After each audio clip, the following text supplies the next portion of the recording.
വർക്കല നിയോജക മണ്ഡലത്തിലെ LDF സ്ഥാനാർത്ഥി അഡ്വക്കേറ്റ് വി ജോയിയുടെ തെരഞ്ഞെടുപ്പ് കൺവെൻഷൻ CPM സംസ്ഥാന സെക്രട്ടറി MV ഗോവിന്ദൻ ഉദ്ഘാടനം ചെയ്തു. ഈ തെരഞ്ഞെടുപ്പിലും കോൺഗ്രസും BJPയും തമ്മിൽ രഹസ്യമായ അന്തർധാര നിലനിൽക്കുന്നുണ്ടെന്ന് അദ്ദേഹം ആരോപണമുന്നയിച്ചു.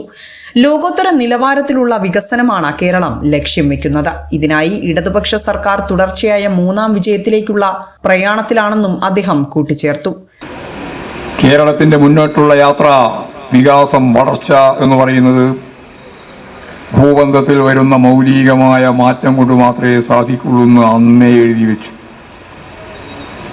ഭൂബന്ധത്തിൽ വരുത്തുന്ന മൗലികമായ മാറ്റത്തിലൂടെ മാത്രമേ കേരളത്തെ മുന്നോട്ടേക്ക് നയിക്കാനാവുള്ളൂ. അത് മുറുകെ പിടിച്ചുകൊണ്ടാണ് 1957 തെരഞ്ഞെടുപ്പിന്റെ പ്രകടന പത്രിക തയ്യാറാക്കിയത്. 57 സഖാ PMS ഗവൺമെന്റ് അധികാരത്തിൽ വന്നിട്ട് അത് നിങ്ങൾക്കറിയുന്ന പോലെ ഏപ്രിൽ മാസം 5-ാം തീയതിയാണ്. ഏപ്രിൽ മാസം 11-ാം തീയതി ഒരു ഓർഡിനൻസ് ഇറക്കി. ആദ്യത്തെ ഓർഡിനൻസാണ്.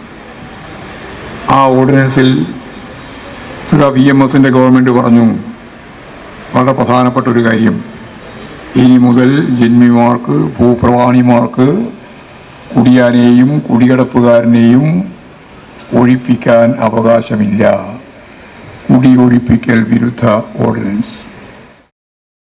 CPM ജില്ലാ കമ്മിറ്റി അംഗം S ഷാജഹാൻ ചടങ്ങിൽ അധ്യക്ഷത വഹിച്ചു.